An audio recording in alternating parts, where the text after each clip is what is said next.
Delhi blast की एक और मैं बात आपको एक खुलासा और बताता हूं, और ये भी बड़ा सनसनीखेज खुलासा है। डॉक्टर उमर ने, इसी आदमी ने शू बॉम्ब से दिल्ली में धमाका किया। शू बॉम्बिंग अमेरिका में एक बार हुआ था, ये तब से ये प्रचलित हो गया ये टर्म शू बॉम्बिंग। क्या किया इसने? इसके जूते में ये कुछ मेटल और एक्सप्लोसिव जो है वो पाया गया। इसने अपने जूते से बॉम्ब को एक्टिवेट किया। जांच एजेंसीज को बॉम्बिंग की साइट से कुछ ऐसे प्रमाण मिले हैं जिससे यह साबित होता है कि उमर ने दरअसल एक शू बॉम्ब तैयार किया था। फोरेंसिक जांच में विस्फोटक के ट्रेसेस कार की ड्राइविंग सीट के नीचे मिले जूते और टायर से बरामद हुए हैं। इसी का जूता था। जांच कर रही टीम को कार की ड्राइविंग सीट के नीचे से एक जूता मिला, उसमें एक मेटल जैसी कोई चीज थी। अंदेशा है कि यही विस्फोट का मेन ट्रिगर था और इसी से ब्लास्ट को अंजाम दिया गया। जांच एजेंसियों को इसके अलावा कार की पीछे की सीट के नीचे भी विस्फोटक होने के सबूत मिले हैं। सूत्र बताते हैं कि आतंकियों ने बड़े धमाके की प्लानिंग के लिए बहुत बड़ी मात्रा में टीएटीपी नाम के केमिकल्स जो है वो इकट्ठा कर रखे थे। हमले में अमोनियम नाइट्रेट के साथ साथ ये टीएटीपी का मिश्रण जो है वो किया गया था, क्योंकि पहले भी ये बात आई थी कि अमोनियम नाइट्रेट अपने आप में कोई धमाका नहीं कर सकता। उसमें आप लेकिन फ्यूल ऑयल मिला दीजिए या कोई और केमिकल आप उसमें मिलाते हैं तो फिर वो एक बम बन जाता है, एक विस्फोटक बन जाता है। और जो गाड़ी भी मिली थी उसमें भी पहले खबर आई थी कि इसके जो पैर का एक हिस्सा है वो स्टीयरिंग और एक्सीलेटर के बीच में बचा रह गया था, बाकी तो शरीर इसका उड़ गया, वो वहां पर जो है वो बचा रह गया था। तो एक सोफिस्टिकेटेड तरीके से इस बॉम्बिंग को अंजाम दिया गया है, ये इसका निष्कर्ष। राव जी देखिए, टीएटीपी आपने जो बोला है उसको मदर ऑफ सैटन बोलते हैं। मदर ऑफ सैटन बोलते हैं, यस। तो ये शैतान की मां पहले भारत में या कश्मीर में इस्तेमाल नहीं किया गया है, तो ये भी अजीब बात है। और ये आपने बिल्कुल सही कहा कि ये शू बॉम्बिंग का जो मामला है ये 2001 में, दिसंबर 2001 में अमेरिकन एयरलाइंस जो कि फ्रांस से मियामी जा रही थी उसमें अटेम्प्ट किया गया था। वो जो है वो क्योंकि फटा नहीं था, वो फेल हो गया था।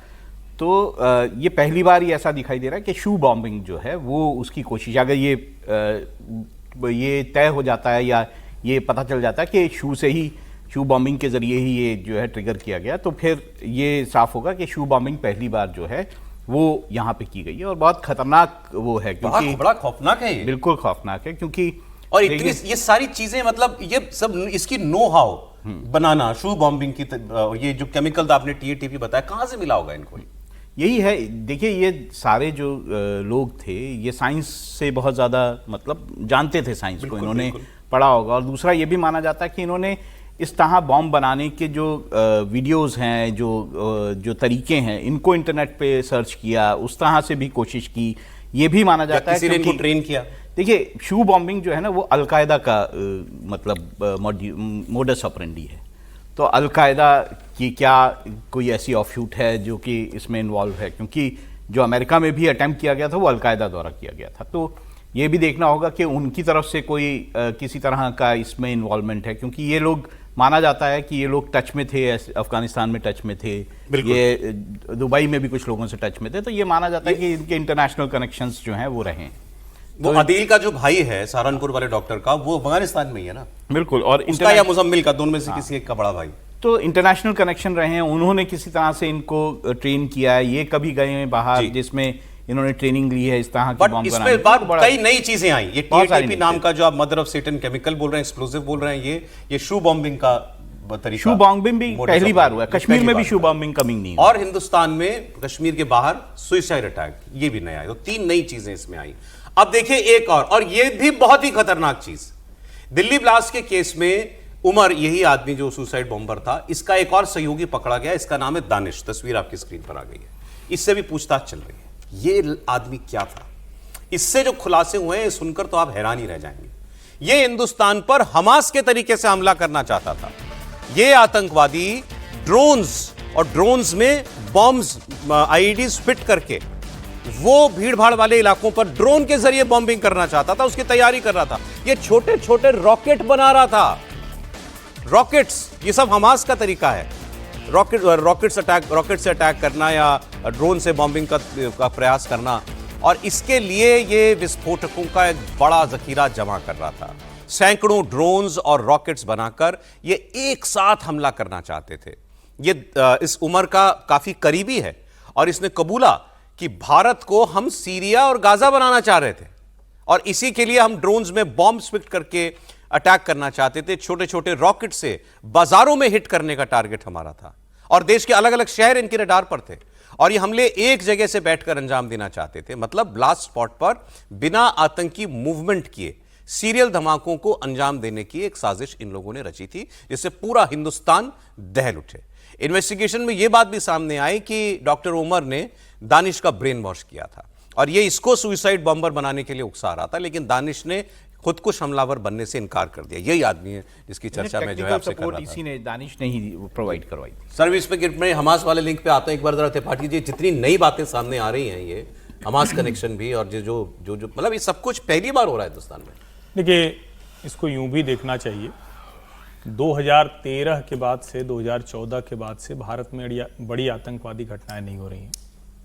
जितने मॉड्यूल वो लोग इस्तेमाल कर रहे थे, जितना मॉडस ऑपरेंडी उनकी थी, वो सब के सब पर हमारी सुरक्षा एजेंसियां उनको टैप करने में कामयाब हो रही थी। जो मूल बात अगर समझे, कश्मीर से लेकर और देश के अलग अलग हिस्सों में जो कोशिश होती थी पाकिस्तान से उनको डिक्टेट करने की या बताने की, या जो जम्मू कश्मीर में ऐसे हाइडआउट्स थे, इनके सेंटर थे, या जो अलगाववादियों के नाम पे इनके केंद्र थे, उन सबको ध्वस्त किया गया। जो फाइनेंशियल इनका सपोर्ट था उसको भी 2019 के बाद ध्वस्त करने में बहुत कामयाबी मिली। लेकिन ये वाला जो लाल किले के सामने ये ब्लास्ट हुआ, ये अब क्या बता रहा है? ये बता रहा है कि सुरक्षा एजेंसियों के लिए नेक्स्ट लेवल चौकन्ना रहने का ही समय है। क्योंकि इसका मतलब ये हुआ कि इन लोगों को अब ये समझ में आने लगा, और इतनी लंबी तैयारी भी इसलिए लगी होगी कि इनको समझ में आने लगा कि भारत के भीतर अब जो सुरक्षा एजेंसियां जिस लेवल पर, स्पेशली जो टेक्नोलॉजी का इस्तेमाल कर रही हैं, सॉफ्टवेयर का इस्तेमाल कर रही हैं, जो टैपिंग कर रही हैं, जो सर्विलांस कर रही हैं, उसमें हम लोग फंस जाते हैं। इसलिए ये नया तरीका निकाला है, खतरनाक तरीका दिखता है। और अगर ये लोग गाजा या हमास या दुनिया के दूसरे ऐसे हिस्सों में जहां रेडिकल इस्लामिक थॉट्स बहुत ज्यादा हैं और जहां ऐसा टेररिज्म है, वहां से अगर ये लोग कनेक्ट होकर वापस आ रहे हैं तो ये और ज्यादा खतरनाक है, क्योंकि अब ये उस दुनिया के लिहाज से बात करना शुरू कर रहे हैं। और जो दानिश के हवाले से खबर आ रही कि इसको सीरिया या गाजा बनाने की तैयारी थी, तो इसको आप यूं भी देखें कि कई बार ये भी होता है ना कि आप दुनिया के किसी हिस्से में वो वाला काम कमजोर पड़ा तो आप दूसरे हिस्से में उसको शिफ्ट करें। पहले जब आईएसआईएस का था तो कहा जा रहा था कि वो कश्मीर में आईएसआईएस का ही एक ऑफशूट है, वो तैयारी कर रहा है, जिसको हमारी सेनाओं ने और जम्मू कश्मीर पुलिस ने ध्वस्त किया। तो क्या वो देश के दूसरे हिस्सों में इस तरह के अल फलाह यूनिवर्सिटी जैसी जगहों पर, ऐसी जगहों पर काम कर रहा है? और अगर है तो मॉड्यूल बड़ा हो सकता है, ज्यादा खतरनाक हो सकता है।